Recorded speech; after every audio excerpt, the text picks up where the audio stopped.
Are you looking for new books to read? Do you like finding a new special author? Are you tired of the same old books from the same old authors? Well then, welcome to Discovered Wordsmiths, a podcast where you can hear from fantastic new authors.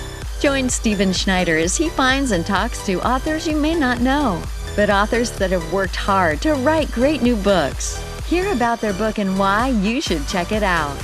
So sit back and listen to today's Discovered Wordsmith.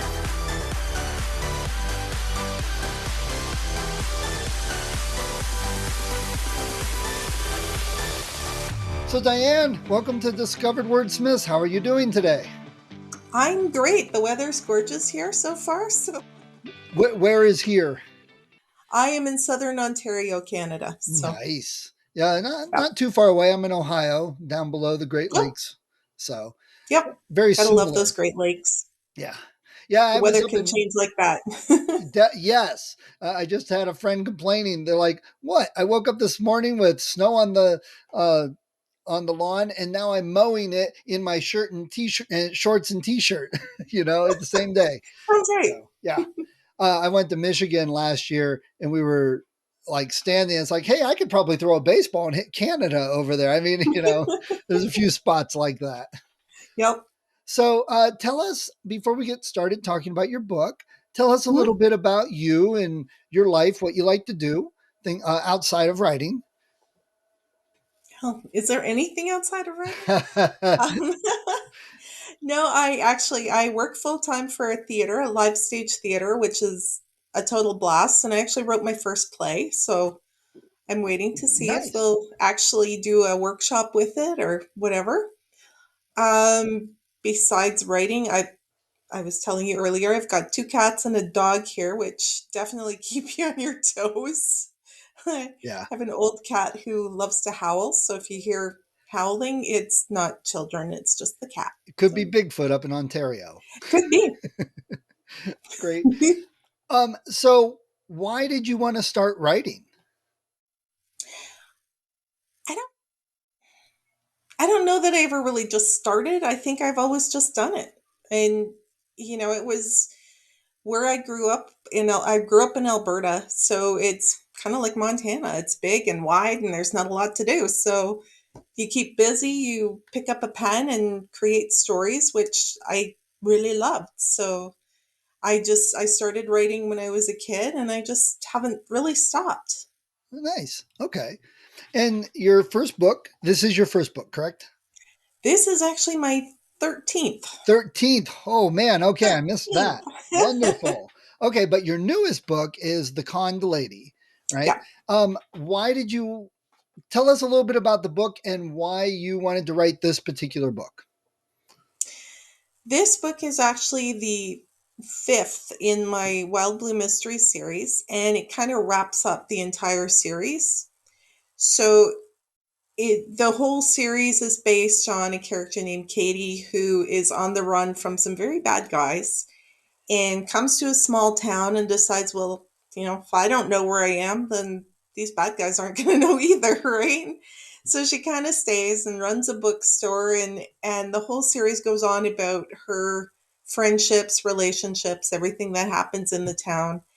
And The Con Lady is actually the summation of her past coming back to haunt her and how she has to face it and deal with it. And some not so great things happen, but it's a relatively cozy series in that there's not a lot of blood and guts and gore, and it's a little more suspense than anything else, and a lot of mysteries. So I found it to be a lot of fun. When I first started to write this series, I had just moved to this small town in Ontario, so everything was new, and I'm like, well, what if I was on the run from somebody? How would I feel? And I incorporated a lot of the town I live in into the series, which was kind of fun to. I did the book launch for The Bookstore Lady, which is the very first book in this series. Actually did it in the bookstore that inspired The Bookstore Lady. So Nice. That was really cool. Nice. Okay. So it has that little bit of a Jessica Fletcher type of feel to it from what it sounds like. Yeah, absolutely. It's just a little bit younger I think they're all kind of around 30 something characters. Okay. But I have a couple of characters in there that, yeah, Jessica Fletcher would have a blast hanging out with. So, There's my Jessica Fletcher muse.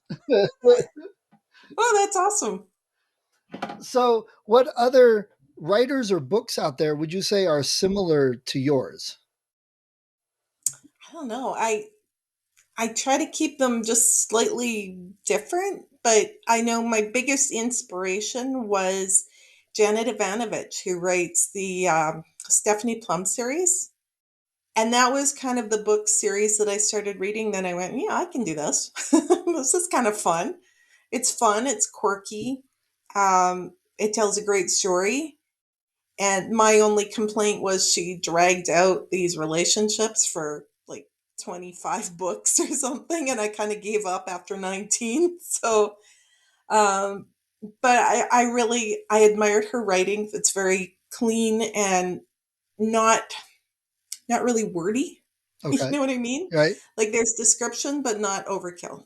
Okay. So it's not like Stephen King and a few others like that. Well, actually, the one I'm reading right now is Alexander Smith McCall, who is very, very, very wordy, but a great story. So, yeah. Right. That's people like different things, which is what makes it great that not everybody has to write the same type of thing. Exactly. And that's what makes it fun. Like, I work with other writers as well. So I get to read their stuff and go, wow, I would never write that way, but I really like this. So, it's Nice. kind of fun. So you said you have some other books out. Are those similar cozy type mysteries, different characters, or are they related? No, they're totally separate locations, separate characters. So I've got the Wild Blue Mysteries, which the setting is I set it in the US, mostly on the advice of writer friends who said, well, you're never going to sell in the US if you don't set it in the US. So I'm like, okay. So it's kind of set along Lake Erie, Detroit area. Okay. Um, Gilda Wright Mysteries is definitely set in a similar area because they travel between Buffalo and Detroit a lot for different reasons. And that one, she is actually the receptionist of a small karate school, which I used to do for years. And Nice. I'm like, well, this is kind of fun. I'll make it a thing. Sugarwood Mysteries is when I'm just working on a new book for this fall. And the main character and her sidekick actually own a little craft shop. So it's a little more cozy than the other two, but it's fun. I enjoy it. So why did you choose writing this type of book, cozy mysteries, as opposed to something else? It kind of chose me. Okay, I love that. um, Um, I've always been big into puzzles and mysteries. I grew up reading the Hardy Boys. It's funny how Nancy Drew wasn't really a thing for me. It was always the Hardy Boys Nice. because I wanted to be one of them, right? Right. Yeah. And Who I just didn't? always, I was thought it was great fun. And I actually ended up, I was writing different things and just not quite finding my niche. And I ended up entering a contest to write a cozy mystery or a mystery novella. And they based it on one of those old mystery party games. Okay. And they gave you all the characters, all the scenarios. They gave you everything. You didn't have to think, you just had to write.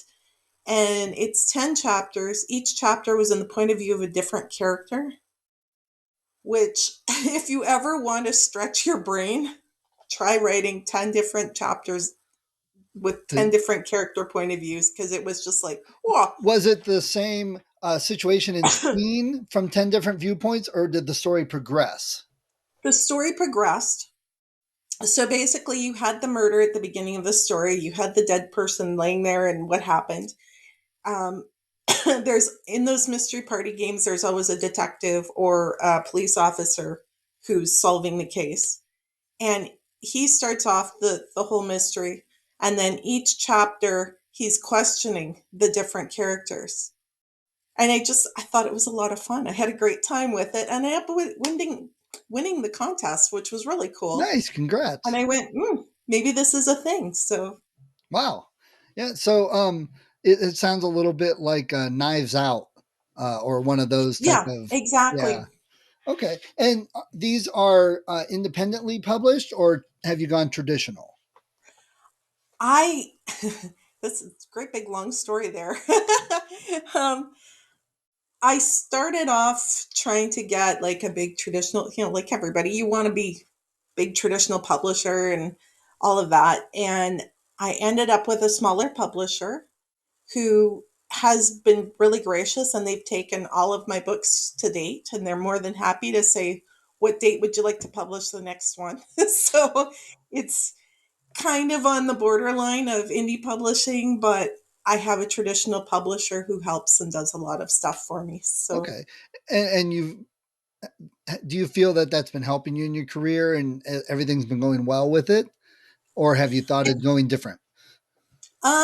bit of both. Like, it's really helped me to grow as a writer and to learn just tons of stuff. Um, from where I first started 13 books ago to what I write now is similar but different, like stronger, cleaner. Um, I find I can, my brain just kind of wanders off and I can write just kind of whatever. We're actually doing, um, the publisher themselves has asked writers to write part of a Canadian historical mystery series. Cool. So I'm going to be writing one based on Ontario, which actually features a character coming up from the US. And I think you might have heard of Jesse James. Oh yeah, yeah. Yeah, there is a rumor that Jesse James buried gold in the area where I live. So I'm like, well, it's just a rumor. Nobody can prove anything, but I can take off with it and have fun. Yeah, So, that sounds cool. I write middle grade uh, fantasy type. So that would be a cool thing to do, like kids reading about history and learning this and then going on a treasure hunt. It's a similar oh, setting, but altering the story. And I think that's one of the great things yep. about writing. Yeah, and that's the great part. Like I said, I live like not far from where this supposedly happened. So I'm like, I'm going to do a drive by a couple of times and go, okay, I've got the map. I can kind of figure out where this is. So you need to get And some pictures to put on your website and your email list exactly, and stuff. Yeah, that'd be cool. exactly. So I think that would be very cool. Yeah, I like that. So is this newest book out already? The Kind Lady came out in March, Okay, beginning of March, and I haven't found out yet how well it's doing, but but we've been doing a lot of great, been doing a lot of podcasts, a lot of interview things, which has been a lot of fun. So nice. And um, where can we find the book? pretty much anywhere. Okay, My website is dianebator.ca, and you can link to it from anywhere on there. It's Smashwords, Barnes and Noble, Amazon, you name it. It's all over the place. okay, great. So what type of feedback are you getting from readers? Now, I'm assuming that a lot of the readers on this book have read the other books in the series. So what's the type of feedback you were getting, and what are you getting now on the newest books? Has that changed? That type of thing. I Most of the feedback I've had so far have been people that have not read the rest of the series. And a couple of them are like, well, you have to go back and find out a little bit more detail. But I've had really great reviews, which has, it's always really cool when somebody gives you a review and you don't know who they are. Right. It's different when somebody gives you a review and you see them every second day or something, and it's totally different, right? When Yeah. it's someone you've never met before, it's like, oh, cool. Did you take any of the feedback, whether from beta readers, friends, family, or reviews on your earlier books, and did that change anything you're doing with your writing now? Um, Sometimes yes, and sometimes you have to take those things with a bit of a grain of salt, because I've had people tell me, particularly one of the books in the series, someone said that I don't like the characters, I don't like this, I don't like this, I don't like this, but I can relate to the main character. And I just went, how does that work? Like, not sure what to take away from that one. Right. Okay. So yeah, definitely sometimes people will bring up things like, "Oh my gosh, there's typos and, whatever," which has happened. But sometimes you just have to go, "Oh, okay, there was a typo, sorry." you Yeah, know. I just had a short story in an anthology, and actually someone else that was in the anthology, they're reading all the stories for audiobook, and I was like, dang. And they found two errors, and I'm like, man, I went over it, my editor went over it, and I went over it again, and there's still two errors in there. So it happens. It's not always because authors suck or editors suck or that we didn't do it. It just sometimes happens. We're So human. yeah. Like, The good news is I wrote the story so I could put it in my universe of stories. So after I let that go for a while, I'm going to alter it just a little bit and put it in my universe. So, not, nice. using it a little more. Uh, so Diane, if you had the choice for either this book or the series, would you rather see it turned into a movie or a TV show? Oh, goodness. I'd get hooked on the TV show. And that's interesting too, because that definitely has changed over the last 4 or 5 years. Well, even just the last 2 years Yeah. with COVID and everything. And look how many new series have popped up that right now I made a bad decision this weekend and I started watching Better Call Saul, which My son loves those. I love the show. And yeah, it's an addiction right now because I'm off for the week. So like every chance I'm like, oh, well, I've got a couple hours to kill. I'm gonna go watch. Yeah, I'll go watch just one. Four You shows can't. later. You can't. Right. I Yeah. tried that last night and like all of a sudden I think we were 6 shows in and it's like I didn't go to Right, bed. right, right. Okay. So what are your plans for your next book? Is it in this series, a new series, your old series? What's your plans? No, this series for now, The Con Lady was the last book in this series, but there is that, nice little wiggle room that you can always go back later and go, oh, okay, characters aren't all dead, they're all good. But the next book I'm working on right now is actually the second book in my Sugarwood mysteries, which Sugarwood is a fictional town here in Ontario. So I can incorporate a lot of local things and traditions and stuff that, would not be in the other series. And the second book is the first book was called Drop Dead Cowboy, and this one is going to be called The Dead Man's Doll. You like the And IDs. there's a little bit of voodoo and Nice. it's a fun series. I'm enjoying it. So But still kind of cozy mystery-ish, so not hardcore supernatural stuff. yeah. Just okay. Nice. Okay. Yeah, this one is just more fun. I mean, with murder and mayhem, how much fun can you have? But but it is a fun series and I'm really enjoying it. And I've got some characters that I'm having a blast with. So Great. And so Diane, what are some of your favorite books and favorite authors? oh boy. Sometimes that's the thing about being a writer is sometimes you have to really force yourself to go sit and read somebody else's stuff because you're busy doing your own edits. And Right. And then what there's was other the times you get hooked on a book and you're like, I should go write, but really I want to just one more chapter. um I just finished reading. I don't know how familiar you are with Murdoch Mysteries. Oh yeah. Maureen Jennings is actually a local, and I Nice. get to actually see her tonight on a. I'm part of what is it called? Maple Leaf Mysteries Writing Conference, and she's actually one of the keynote speakers and stuff. So I'll be watching her tonight. Nice. But I just finished reading her book Heat Wave, which I'm I was hooked. It was just such a fun, light one of those books you can take to the beach or out in the backyard and just read, and you don't have to think. You don't have to work for the story. It's just this wonderful little story. Great. Great. Do you have any that you like grew up reading that are your all-time favorites you've read several times? Um, you know what? Not really. Okay. I mean, I used to be really hooked on Stephen King and I can't think of the other one. Anne Kuntz, Rice was another Anne one. Rice. Dean Koontz, yeah. Like I said, all the Hardy Boys, I've read all the Hardy Boys, I swear. And I was trying to collect them for my kids, and none of them were interested. So, Yeah, Yeah, but I'm trying to read different things as well. Like some of the books my kids had when they were teenagers. I'm kind of going back and looking at some of those because I belong to a couple different writing groups and somebody was talking about them and I'm like, I have those books. I want to check this out.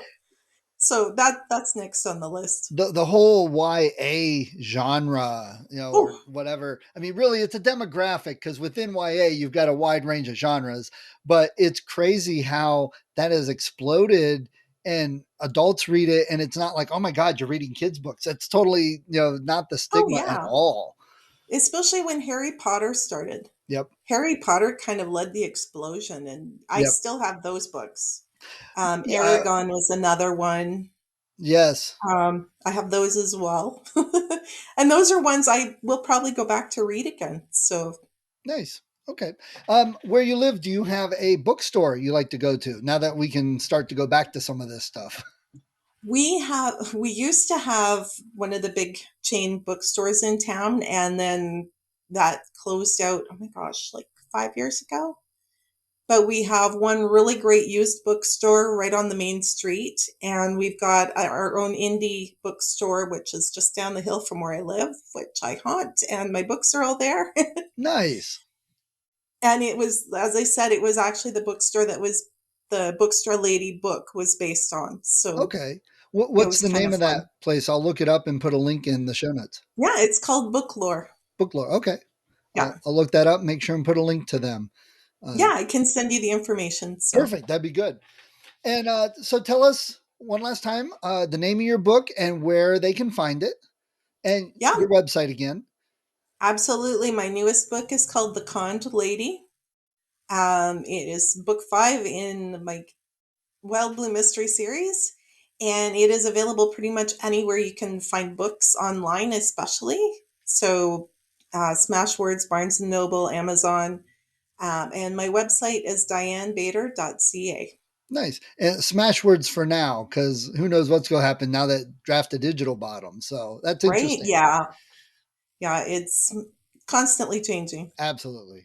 All right. So before we go and move on to some author stuff, uh, tell everybody, like the elevator pitch, why they should read your book. If somebody said, well, I don't know, why should I get this and read it? It's just a lot of fun. It's a great adventure. Um, it's just, I had a blast writing it. It's a great story. And it's just a great beach read, Great. Okay. Well, that's perfect for the summertime. right? I'm hoping. Yeah. Yeah. It's just right. All right. So thank you for sharing your book with us, Diane. I appreciate it. No problem. Thank you. Thank you for listening to Discovered Wordsmiths. Come back next week and listen to another author discuss the road they've traveled, and maybe, sometime in the near future, it might be you.